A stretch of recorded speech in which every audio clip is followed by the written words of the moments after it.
Hey, look, Riley, ain't no secret. I will be in your city this weekend. The Kel Gotti show. We 2 weeks late, but we still pulling up. We got obligations to handle.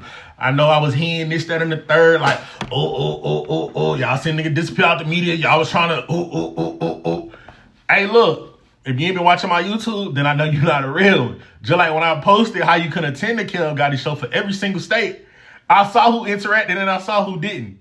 And it is what it is, bro. But hey, look, Riley, I'm on your ass. Is an introduction really necessary for someone we all know so well? You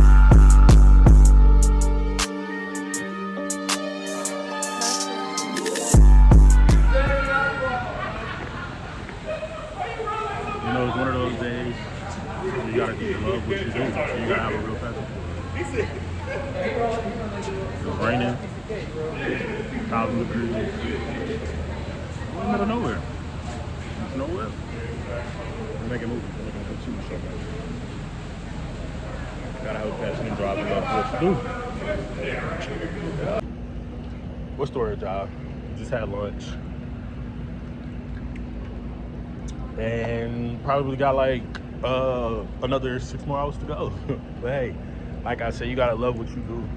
Oftentimes, it ain't really necessarily even the money that makes you want to do it. It's your passion and your love for it. And it's been something that I've been doing since I was the age of 12, 13. And it's something that I had love for all of my life, but I was able to actually finally pursue it at that age. And then I was able to, learn by one of the best. I was trained by someone that worked on Broadway plays, and you guys will be seeing him soon because I'm actually going to pop up on him and interview him. So I'll probably add the B-roll to this. If I want to put this vlog out tonight, so I'm probably not going to do that. But that's a little plug. I like to do a little plug. But, it's just your passion for it. You have to have the love and the desire to do the things that you do. Yeah, man. That comes with long days. That comes with rain. That comes with early mornings, early nights, early days. Short nights. It's time to go. Well, I'll check back in with y'all a little later. So what's up, y'all? Today actually wasn't as bad as I thought it was gonna be. It's currently 12:38 and I'm already home. Well, I've been home. Now I'm coming. Now I'm in the drive-thru. I got hungry. I'm getting something to eat because the last time I had it, I think it made me sick. But it's the closest thing. You gotta make it up, step it back? Yeah. The fact that she just called my old out like that, like. You said you had to make it up, step it back, right? Mm-hmm. I wonder how it is working fast food now. Like, I worked Wendy's for 4 days when I was 16. My uncle and my cousin, Tan, is no longer here. They pulled up to my job. They was teasing me and everything. Man, Wendy's I could not do that shit. Like, Wendy's was the worst job I think I ever had. Like, they was too motherfucking, like, strict, and it was just like, it wasn't fun. But the thing is, the other Wendy's that was by my high school, everybody was working there, and they were having a ball. When I was working in the night there, but she had that thing running like a tight ship. The crazy thing is, I'm on the way to Raleigh tomorrow. I'm probably stopping in Charlotte though, cause Raleigh it's just gonna piss me off. So I'm gonna just be chilling, and make my way down there. I'm gonna interview Carlisle on Friday, and then I got something to go to Saturday. Then Sunday I gotta be back in Atlanta for a movie premiere. So, shit. I'm finna skate. Each day about to be skate. I'm going there and complete this obligation. Interview Carlisle for this tour. Like, it's the footage is that's definitely, I'm glad that I'm doing that.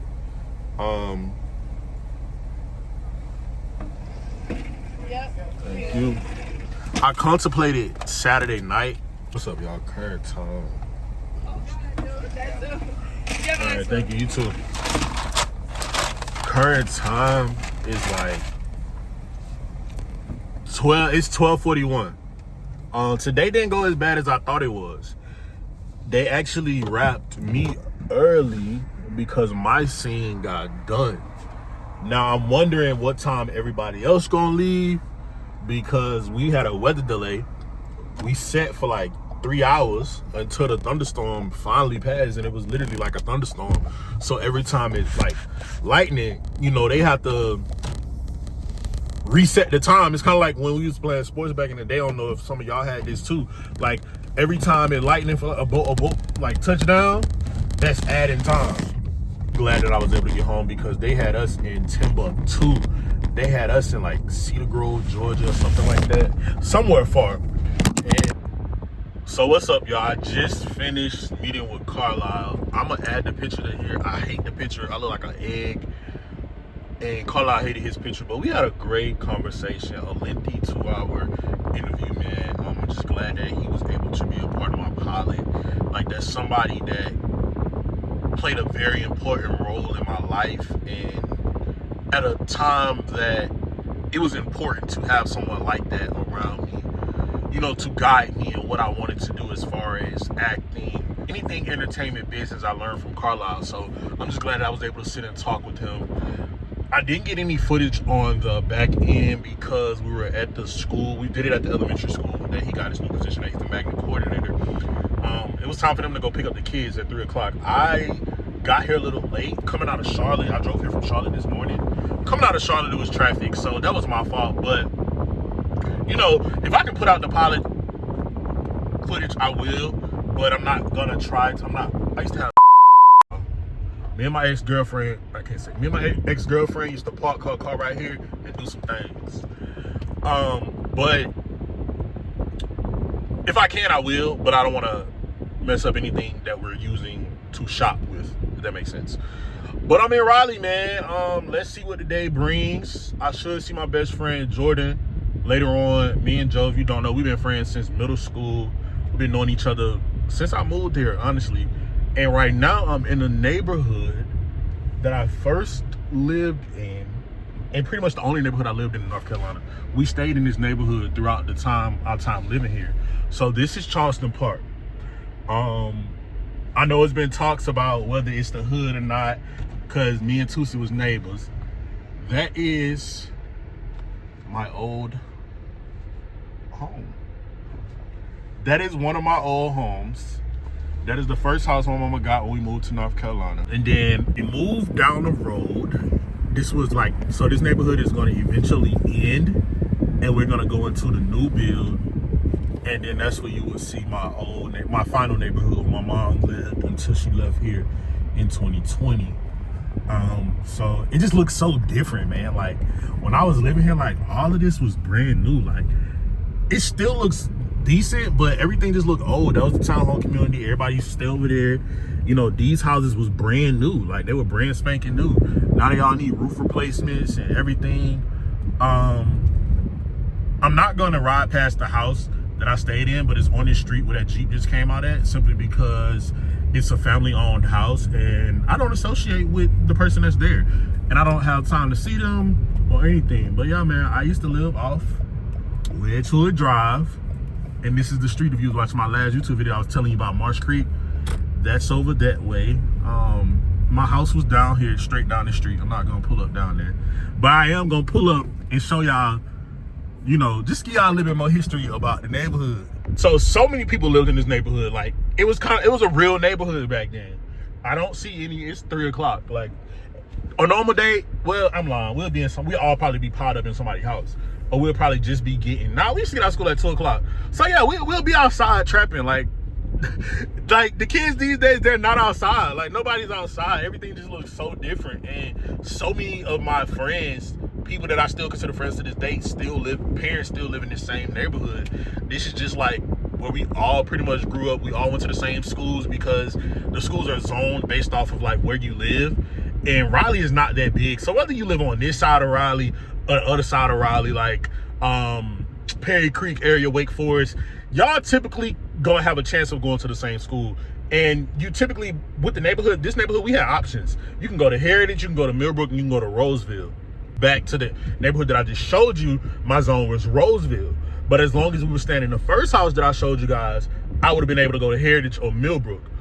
Like the bus stop for Heritage was directly in front of the house. The bus stop for Millbrook was at the very next street. So, okay, for instance, this was the Heritage bus stop. That's where my sister had her fight at. My sister fought Cynthia there. 2 days later, I fought Paul. They were sister and brother, okay? This stop right here at the end of this used to be the Millbrook and Wake Forest bus stop every morning. So Tusi lived, it's the church right there, and then it's the neighborhood that the boy recorded. I don't gotta go down there because they're already putting people neighborhoods online. So y'all can go check that out. Now we gonna go to Valley Stream. My ex right here in the front. Well, her parents stay there. I don't know if she there or not. I should pull up and knock on the door. They hate me. I remember one time I snuck in and he had left. I really think her neighbors called and told. So I drove, pull up in the whip. I park at the pool. It's a pool in the front that we all used to go smoke at. I pull up in the park. I walk to her crib. 10 minutes later, her daddy pull up. She's like, oh, my dad, I saw you got gunned to the bed. All right, that's no problem. You know, he'll be leaving in a minute. Y'all know that man was like, I know Kevin, and then I'm laying on the floor. It was a wood floor. I don't know if it was a vent or something, but I heard his entire conversation with her. He like, yeah, I know Kevin is upstairs. He need to come down. She's like, nobody up there, nobody up there. I'm just laying still. I'm like, I'm not moving. So he was like, all right, I'm gonna leave.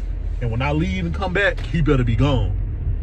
That man left. I flew out the house. I still think to this day he was sitting around the corner waiting just to put eyes on me to see that I had left out of his house. And yeah, they're right. That man hated me. He called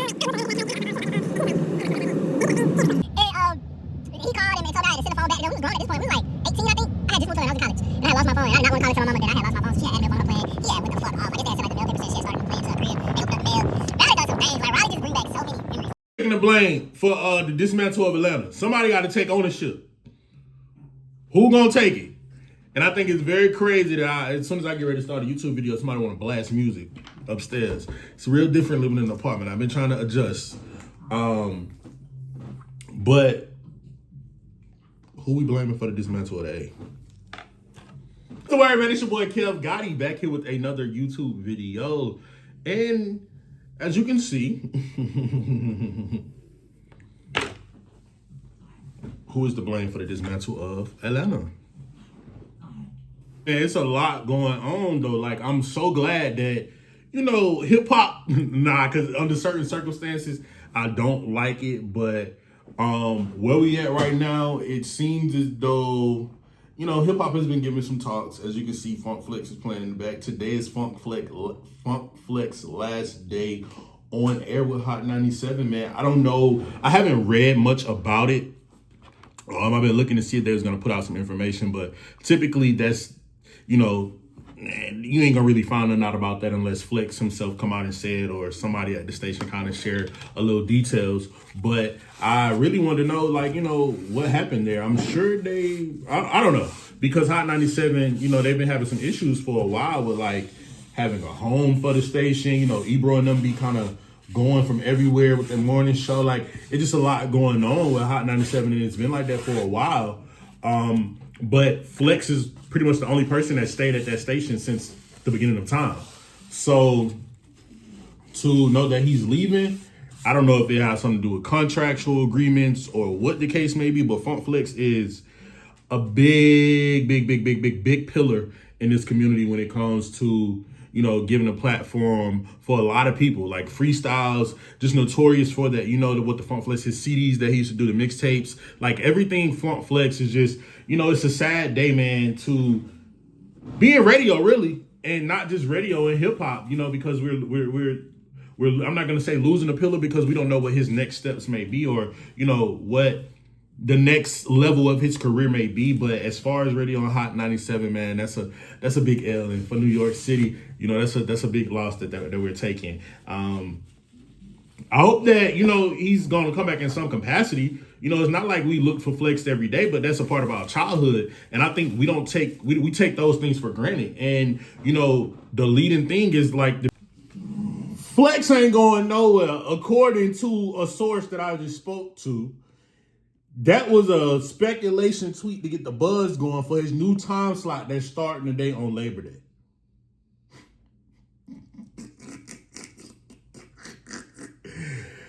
Yo, what? You see, and this is real time, but somebody that in fact check would have put out all that shit I was talking, finding think pieces to add to it, even though everything I said was accurate. The BET Awards, the VMAs, all of that shit, bro, it became cliquish. We gotta get the magic back, and we gotta get to the essence of putting money into artists. We gotta get to the essence of labels signing real talent. We gotta get it back because we're losing the plot. But Funk Flex, that was fucked up. But hey, great marketing. BET Awards, we took that for granted. We took the VMAs for granted. We took these award shows and, 106 in Park and things like that. The MTVs, like everything. It's so many that I can name, publications that I can name that I feel we took for granted. And, it's now gone. And just the respect level or the means for the industry is just not there anymore. It's just like everything is slowly but surely disappearing when it comes to the hip hop aspect. Like, we're losing everything. And I think that we need to step back. And some of those artists, like the big names, they need to come back into the picture and get this shit back to where it needs to be. I think it became too cliquish. I believe, they started to allow people to get on leadership boards and run these award shows, and now ego is taking over. So if they don't like this person, or they got beef with this person, or this label is not really vibing with this person, or this person may be a rat, or this, that, and the third, let's break it on down.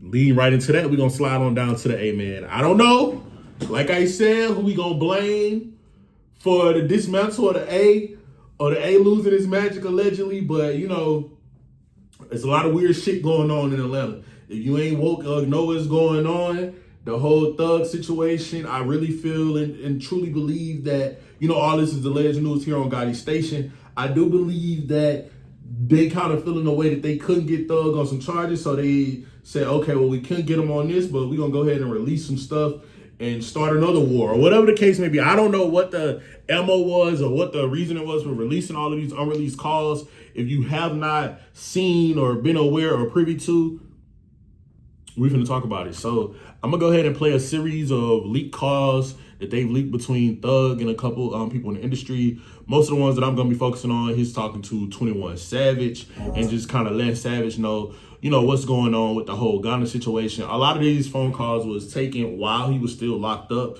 So I do just want to take into account that, because I think a lot of us are, not really taking into the vulnerable state that he was in. Not saying that I agree or disagree with anything said on these calls, or, whatever the case may be. I'll give my opinion once we get into it. But what I'm saying is, let's go into the calls, listening and understanding where Thug was and what his position was at that time. So let's go ahead and start with the first call. Bro, I'm trying to drop an album the same day Gunna drop, bro. You need I'll send you a song, put a verse on it. Hey, you supposed to drop. Man, that nigga ain't gonna drop. He dropped Friday, man. He think I ain't gonna know he signed. He dropped Friday for sure. Man, 100% it's a Friday. I can hold this shit back if I want to. If my album don't be ready, I can hold it back. But Drake already sent a song called, the name of my album, I'm gonna drop my album on the same day he dropped, and it's called Business to Business. Then I'm gonna drop the album the very next week after that. It's gonna be a singing album, and it's called Love You Later. Man, bro, please go to the studio and do the song, bro. Yeah, I'm finna do it. I'm saying, I don't think you should play it like that, bro. Why? I feel like you should have just made that nigga come in. Like clean his face up and made him come in more. Like, I need 80% of everything, 70%. I'm gonna tarnish your face card. End of the day, bro, you did what you did, but we got to capitalize on everything we do in life, bro. Like, at the end of the day, saying, fuck a nigga, what that's really gonna get a nigga for real. Oh, definitely. I still need 50% of the album anyway, or whatever album. but goddamn. Yeah, but shit. That's right. It's still, like, it's the money of, like, shit, thinking you get the money by telling the world, like, well, I told him to do that, just cause, like. Business is business. But at the same time, it's like, shit, you feel like this, I ain't tell you like this. That's just my opinion. Yeah. Cause I don't, in my heart, I don't feel like Charlie did what he did with the intention of hurting. You feel what I'm saying? I don't really get that vibe from him. I feel like we just green. Hell no. Okay. So right now, this is 21 Savage and Thug having a conversation, and basically 21 sitting here telling Thug, like, you know, I don't think that you should drop the album and do what you're doing. Like, you don't even got to play it like that. I think you should, you know, you got ownership of this, man. Why don't you go ahead and, you know, up the price and you get more money on the back end if you feeling like, you know, you feeling a way about all these things. But let's get into some more calls and I'm going to explain further. Yeah, you trying to say that if you need a deal done because you don't win. So they're now talking about Wham, which is Lil Baby. They're having a conversation about that. He's on the phone with Mariah DeSantis, his girlfriend. Watch out. Yeah, in the red. You know what I'm saying? Like, one or two of them bought their shit back from your ass anyway. That gave you had 15, 20 million, they look hard earned money. Bought their shit back, so you definitely one got all of them anyway. You know what I'm saying? Just like, man, you could, man, you 100% on. I wouldn't ever do no shit like that. Especially to no nigga like, man, that nigga solid. He really solid. That's one nigga I can say in the world that's really, really solid. He not gonna cross you out, he ain't doing none of that. That nigga says, Scooter Braun, BL him said, yo, bro, let's have a meeting. He told Scooter Braun, shit, I'm Barney P. Scooter Braun like, yo, ain't gonna need to Barney P. Wham like, man, I don't really be doing that Scooter Braun. He told Wham that, Wham like, I don't really be doing no business with that, bro. You know what I'm saying? That might be a homie, bro. You know what I'm saying? I ain't never doing that with bro. Like, shout out for everything I do. Scooter Braun like, okay, cool. He started seeing Wham and hit P. P went straight to me without Wham. I talked to Wham on the phone. I said, what you think he gonna give you out of that money? I said, you think he gonna give you 75 million or 100 million? He like, shit. I'm like, be always real. Do you think he gonna give you 75 to 100 million on that deal? Be always real. He like, hell no, I don't think he's gonna do it right like that. But Scooter Braun offered Wham 150 million. Scooter Braun told Wham, I want to buy your rights, so I'm gonna give you 150 million. Wham said, this nigga, no, I'm cool. I gotta bring Pete to the meeting. Man, that nigga went straight around Wham and called Pete and bought the whole label for Pete. The whole conversation started from Scooter Braun trying to buy Lil Wham. Trying to buy him out of the deal too. He wanted to buy Wham out of the deal, like, I want you to be with me. Wham like, shit, you gotta talk to Pete. Yeah, you trying to... The first thing Thug did was try to turn... This is Rollo talking about Thug. Take his album name, trap him up, let him. Then he tell him that's supposed to handle the business. Then he turned him up Rich Homie Quan, tried to turn the whole world against Rich Homie Quan. And then at the same time, before this man, he told us out his own mouth that it was one of the darkest times of his life. Then he turned around and took the whole motherfucking world against how I feel Lucci. Whole world. Everybody go against Lucci. Everybody go against, what's that now? Yeah, he tried to turn everybody against Lucci. Now all these three things is 100%, everybody can go back and look at this. This ain't from Rollo. Then he turned around, he was beefing with Future, calling my phone. Future, calling Future. Like going back and forth on him up in the boom. Then he turned around, he see Gunna surpassing everything in the industry. Now he come out to the street, turn everybody in the world against motherfucking Gunna. And say, oh, whatever Wham said go against, he turned Wham against Gunna. He turned everybody against everybody. Then, man, Lil Baby, we go to the Dennis, I'm getting my teeth. Then, you know, Lil Baby walking me home, he happy to see me. He old Thug. As he pull another evil thing. Or let me call it. All that did, everything that... So that's Rollo basically saying, you know, he feel like Thug instigated everything between everybody going on in Atlanta, allegedly. Yeah. But it's like, shit, at the same time, it's like, I respect it if money don't move a nigga too. Cause that's some real nigga shit too. Like, man, I don't give a fuck about that. We back to Thug in 21. Majority of the conversations and the bulk of information was had between them two. Niggas gotta think it's two people down there because we down there with two people. You gotta think orally, and then you gotta put more to the side when it comes to the business. You know what I'm saying? What you do? That's him telling him, you know, I feel like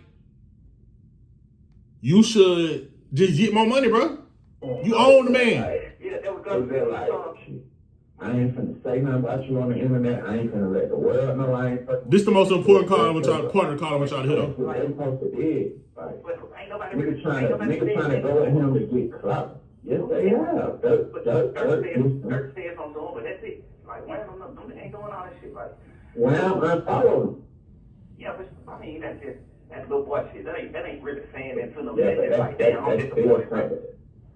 Yeah, but that's still. But guess what, though? That what makes your you. position is, man. But I ain't saying they wrong. I'm just saying. Yeah, they jumped the gun. But They were supposed to have a conversation with you for They jumped the gun? That's Yeah, just but how I look at it. Wham did though. I talked to Wham. So we get on the phone. Hey, you told Buddy to do that? All right, stay there. Stay there. I ain't on my off the top. So, Yo, bruh, yo, what's going on? You good? hey, yo, what's going on? Man, Chili, where you at? You in the town? Nah, I'm on the west. Man, bruh, I'm trying to drop an album the same day Gunna drop. Full blown lie. I know individuals on this case that committed. I'm trying to find the car. Okay, here you go. Then we're gonna get into the combo. There was a gun and drugs in the car. Was it yours? He probably said that though, bro. 100%, but you. That's the only part I don't agree with. I disagree with you on. The other shit, he said that wrong. But that, like, nigga, it wasn't neither. It was the nigga who took the charge shit. Yeah. Cause I don't, in my heart, but I don't feel like Shawty did what he did with the intention of hurting you. Feel what I'm saying? I don't really get that vibe from him. I feel like he just draining. That's just my opinion. I just look at it. I damn sure was thinking about that one day, like, man, I'm just gonna goddamn. I ain't gonna say nothing about this shit. I'm just woo. I might just be like, man, them folks did what they had to do. I don't feel like that was wrong. I swear to God, I was thinking about doing that program. I'm like, shit, what the hell that's gonna change? Because I feel like it's really over with for your rap career. Big album you put out might go #1, but that's it. After this, you know what I'm saying? Like on some real shit now. You got to, you hold his career in your hands, bro. That's what I'm telling you. If you come out right now and tell what he did went wrong, because them folks already on the internet like, man, fuck all that. He rapping with them. Ever since you dropped that song, they like, man, we rapping. If you come out and tell the world that you was in agreement with that shit, his career ain't over. That's why I said, like, I understand that part, but now think about niggas like you, Wham, Dirt, Pluto, niggas who I really fuck with, who like my brothers, who I already been like cut ties. Imagine niggas, y'all niggas already done cut ties with a nigga, and then I come and take a nigga and be on the nigga's side after they did what wrong. They can call me. Yeah, but you know what I'm saying? It's just like I'm slapping y'all. No, it ain't. Cause niggas need to stop jumping the gun. Niggas be like, I don't know, bro. It's how you call that jumping the gun though? Cause at the end of the day, saying fuck a nigga, what that's really gonna get a nigga for real. All right, man. So we sat here and heard the calls for the last couple minutes, and there's a bunch of thoughts and opinions on it. And I told y'all that, you know, we got to understand the position that Thug was in when he was having these phone calls at the beginning, because, you know, now that you've heard it, I'm pretty sure y'all kind of getting the gist of what I'm saying too. Like, I know I've seen a lot of tweets of people saying Thug ain't do nothing in the jail, but sit on the phone, he ain't do this, that, and the third, workout, none of the. But listen, man. Once again, I'm not saying Thug did something wrong or Thug did something right. What I'm doing is I'm pointing out what they putting out. I'm not here to say I'm on Lucci, I'm on Rollo, I'm on this. I'm not saying any of that, because I think all of these dudes, bro, I think they all are important to Atlanta culture, and especially in today's time, because the city of Atlanta just ain't been the same, bro, since a lot of shit been going on. So we gonna get to all of that, but right now let's stay on topic with these phone calls. So for one, I want to shout out to 21 Savage. 21 Savage is a Libra, bro. So I'm a Libra too. So I completely understand what Savage is saying. For one, you hold a man's career in your hands, dog. So whatever way you feeling, get that shit back in bread, because at the end of the day, you did the same thing that Gunna did. Now, whether that was like wrong for him to do in the wrong timing, you still had to go in there and speak to clear your name in a sense. We ain't getting the specifics of what was said or what was cleared up or what you was, or who was trying to get freed or whatever the case may be. Yeah, Gunna was the first one that took it, and I get you was saying you, Yak, all y'all was the only ones that was on the list, but I don't even want to go into the specifics of that because the case is over. I want to talk about these calls and what the internet is now trying to do and run and how they trying to flip it on Spider and kind of makes Thug out here look crazy. You feel what I'm saying? Like, totally agree with 21. It was so many other ways you could have played it. And then you even saying that you felt like Baby and them jumped the gun by doing what they did. They was only doing that out of loyalty for you. You saying, you know, on the back end, I can't go back and say nothing because niggas like y'all had already basically voiced your opinion on the situation. So it'll be make y'all look crazy if I come out and say, you know, bro ain't even do nothing wrong. Bro just did what he had to do. Bro, at any point in time, I still feel like today you should come out and say that shit. Like, I don't feel like it's no need for this whole divide. Like, yeah, it was things that went on. It was people that lost their life. It was a whole bunch of stuff that went on. We ain't talking about the specifics of it. I'm talking about now in hindsight, all y'all, majority of y'all is home now. At this point, since everybody did pretty much the same thing, bro, sit down, have a conversation and fix this shit for Atlanta though. Because Atlanta is not right. Atlanta, Migos isn't. Tip, Gucci, G, they didn't sit down, dog. They still out here, but they not running the scene. Like, I've watched Atlanta bubble down since COVID. 2018, 2019, we was at the prime. There's a lot of shit going on, but we was at the prime. You couldn't tell me on the weekend we ain't finna go out to see Baby or see Herb, because Herb used to be out here a lot too. Like, y'all don't know. You couldn't tell me we about to go out here and see Baby Gunna Thug and them on the weekend. You know, he at this spot, Lucci over here. You're not telling me that's not how this city was, bro. But we got to a point where it was a divide and conquer type thing. Now, whether who did that or not, I can't get into the specifics. But what I can say, Thug, I feel like your best bet in this situation, bro, is going to be for you and Gunna to really sit down and speak about the shit, come out, do a song, whatever the case may be, because at the end of the day, that's still your artist. Now, when it comes to the whole little Baby of it, bro, y'all got to understand where Baby loyalty is coming. It's a whole bunch of other shit going on with Baby too. Like, you heard on the call how they offer Baby a certain number, but then when Baby like, nah, I got to go and conversate with my big dog who's supposed to be, you know, Pete over QC. All this is alleged news here on Gotti Station. You know, they went around Baby and hollered at P and gave P double the amount that they were trying to offer Baby. Now, allegedly, they ain't give Baby none of the money, but people are saying, you know, if somebody buy your company out, should you be paid something as an artist, you know, from the company? Most cases, somebody probably wouldn't do that, but you got to understand the situation that we in. They approached Baby first. Out of respect, Baby said he couldn't take the meeting unless it was with you. So personally, I feel like, you know, you should do something. Then y'all posted this. They have unfollowed each other. See, they unfollowed each other. And then P said, imagine some broke ass rats like at Thugger, which is Spider, and Pee Wee Roscoe trying to run a rap narrative on me and all my niggas that I love running with these hoe ass niggas, knowing how these niggas talk about me. I ain't gonna say this for the last time. I'm not no street nigga. I'm a tax-paying citizen that's running a business and taking care of my family. All the street niggas is broke, dead, and in jail. Why do y'all continue to glorify this shit? Streets been dead. Y'all niggas gave the city a bad name.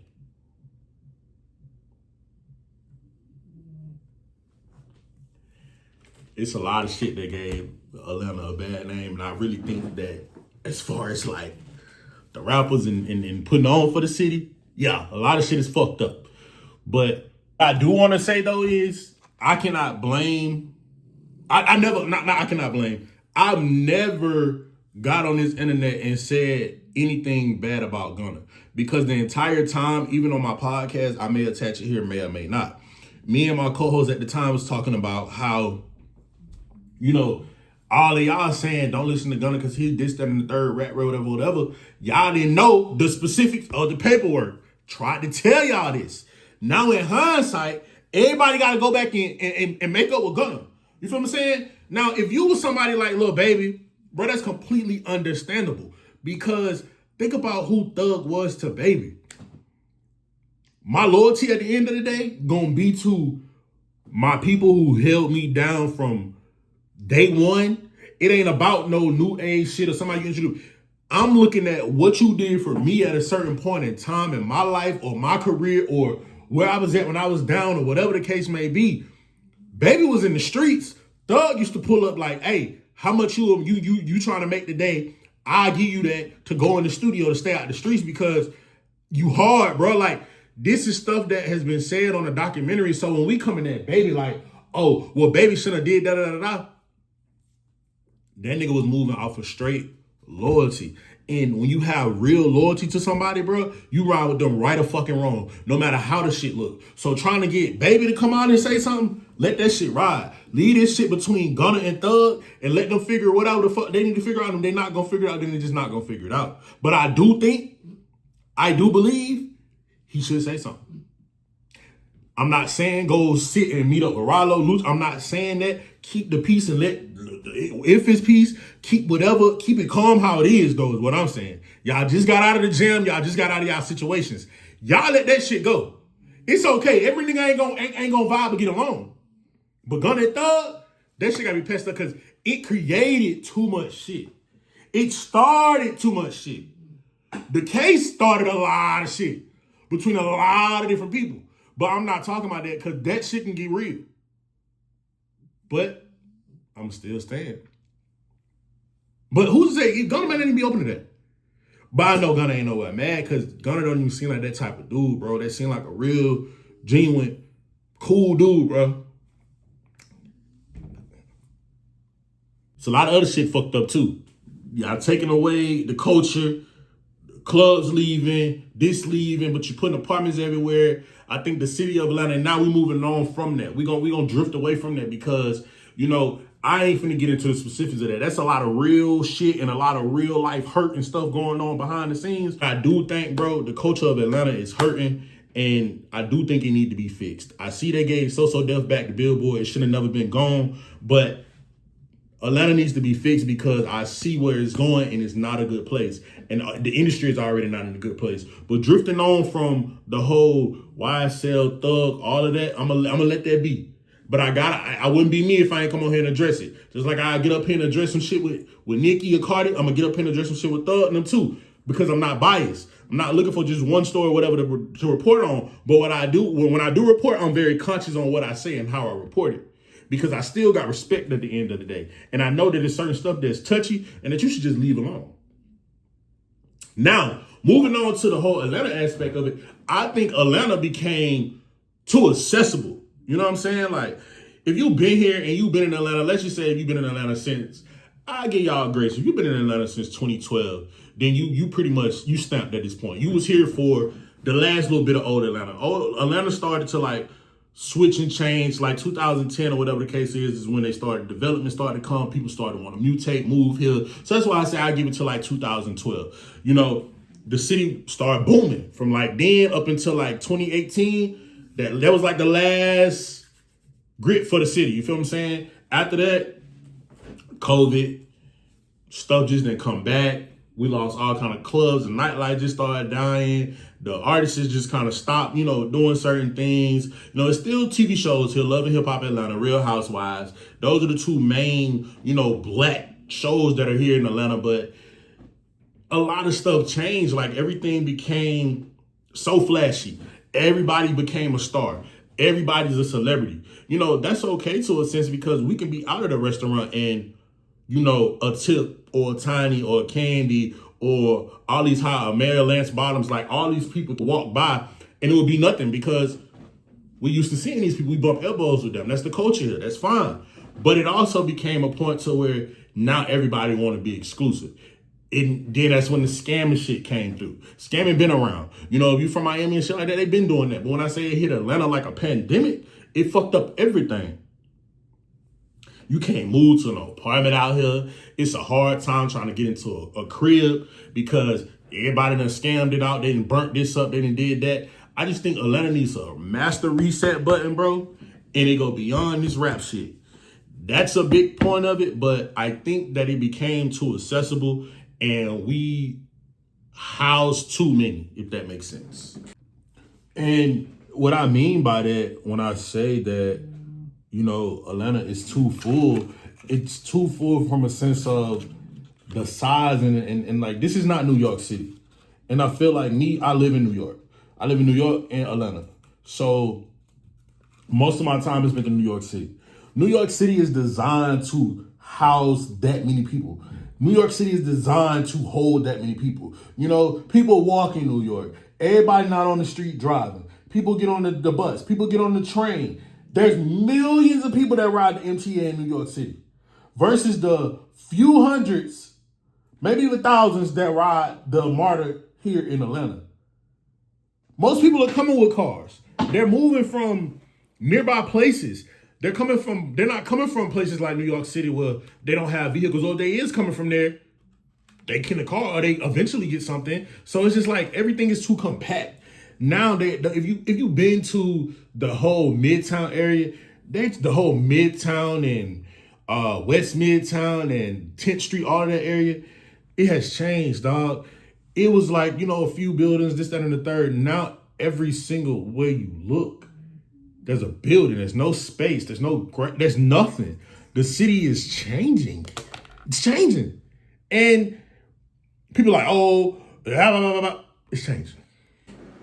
Atlanta is full, bro. Atlanta don't need nobody else coming here. And the way y'all get online and talk shit, you would think nobody's here. But every chance y'all get, y'all fly here. That's like this weekend. It's Labor Day weekend.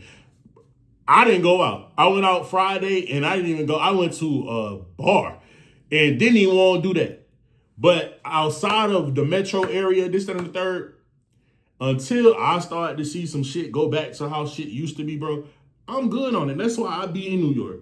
I come here, do my content bashing. So I do like 6-7 videos at a time, put them out, boom, go back to New York, come back, pop in when I need to. If I need to come here before I go to Louisiana, I got to go to Bama. You know, I'm going to stop through first, whatever. But the vibe of just Atlanta is just not the same. Like the whole cliquish thing, the fake aesthetic, like everybody want to live the life like they are a fucking reality TV star. It's just like, bro, it's burnt out. It's burnt out. Everybody want to be clicked up, you know, in the club, looking crazy the same weekend. Every weekend, it's the same 40 faces. It's just like, bro, let it rest, let it go. So I don't know who taking the blame for the dismantle of the A, but the A is melting down. You feel me? With the A, I'm always have love for the A. I've actually claimed Atlanta. Like this is a part of me. I've been here off and on since 2009. All my life, pretty much. That was the latter years of my life till now.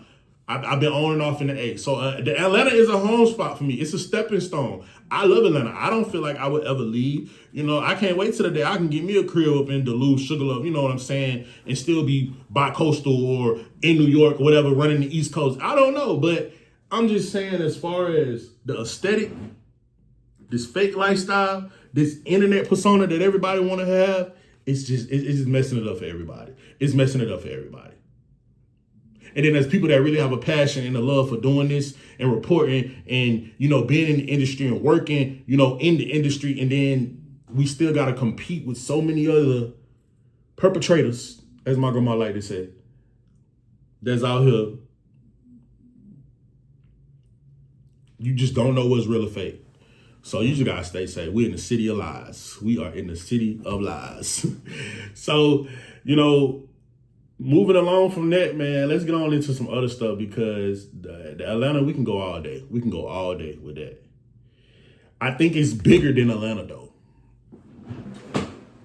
When we talk from an industry standpoint, I really think that it's bigger than Atlanta. It's all of this, what's happening is the real stars that we had. And I said this in a past video, if you came from a certain era, you know, those people, they're pretty much getting to the point to where they're in their 40s, they're in their 50s. Hell, some in their 60s, you get what I'm saying? And then the legends, you know, like the Arethas and all of that, that have now since that passed on, like the Whitneys and, you know, the Princes and Michael Jacksons, like those were real stars. We don't have that real star power anymore. If y'all hear somebody snoring, that's Harlem back down on the floor asleep. The Frenchie, he's for familiar with Frenchies, you know how they do. He gonna snore the whole time. Just let him be. At least he ain't ripping and tearing nothing up. I just think that we haven't had anything like that of quality. And you know why? And this is why I say it's bigger than Atlanta, because Hollywood have become accustomed to the quick popcorn stuff as well. You know, we used to have artist development. You used to have, you know, you would go to an audition in Hollywood. It wouldn't just be, oh, well, who has 1 million Instagram followers? Let's bring them and put them in the movie so to help sell tickets. Nah, people used to build talent and used to really go and audition for jobs. And if it was a good film and those people put it a good thing together, it would sell. You know, you didn't used to have to stick somebody on something to make it sell. And it's just like everything have become that these days. Nothing is organic anymore. And we're losing the willpower of it. So I want to know 10 years from now, what really is even this industry?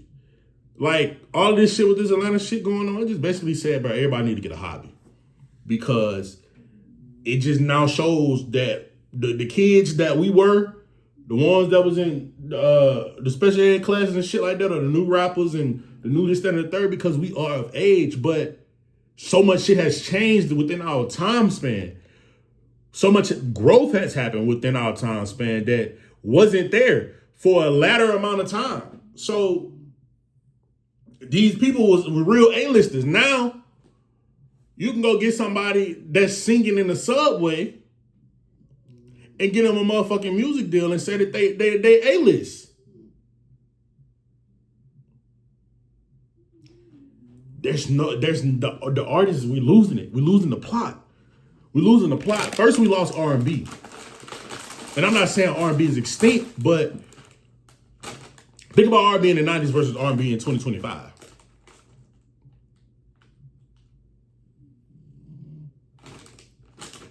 It's sad, bro.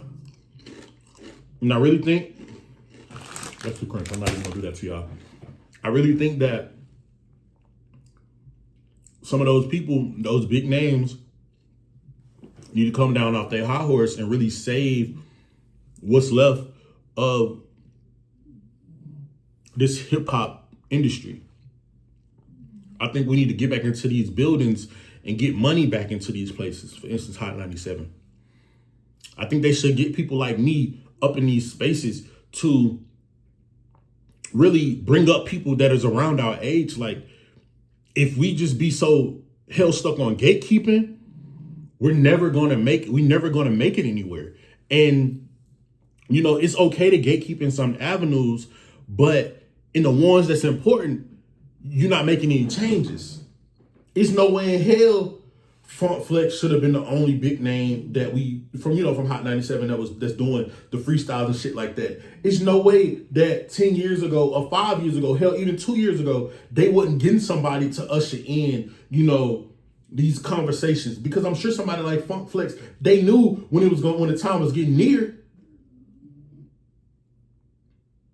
It's no reason the new up and coming shouldn't be built up. The ones that's going to schools, that's getting these degrees. We need to stop trying to find the next viral moment on social media and get back in the streets and find real talent. It's hurtful to me that I know that if I don't get on social media and share my content and share my thoughts and views, that it's a possibility I won't get a job at a fucking radio station. It's a possibility I won't host something because I don't have an internet reel or I don't have a viral internet following. That's disheartening because I didn't spend X amount of dollars going to school for a degree that now has become a lost art or it's not even respected.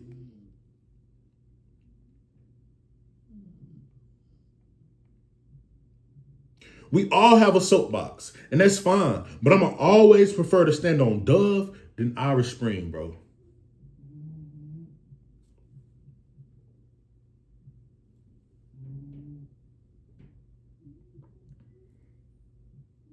And that's all I got to say.